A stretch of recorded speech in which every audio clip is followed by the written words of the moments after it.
جنت میں لے جانے والے اعمال میں سے پہلا عمل یہ ہے اللہ کا ڈر اور اچھا اخلاق۔ سنن ترمذی ابواب البر والصلہ حدیث نمبر 2004۔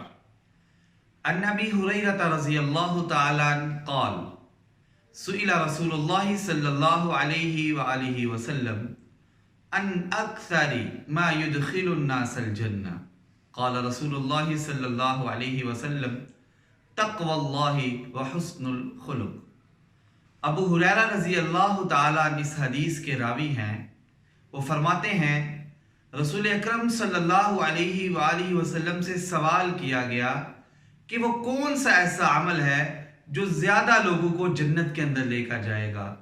پیارے پیغمبر حضرت محمد رسول اللہ صلی اللہ علیہ وسلم نے ارشاد فرمایا وہ اللہ کا ڈر اور اچھا اخلاق ہے جو انسان کو زیادہ سے زیادہ جنت کے اندر لے کر جائے گا۔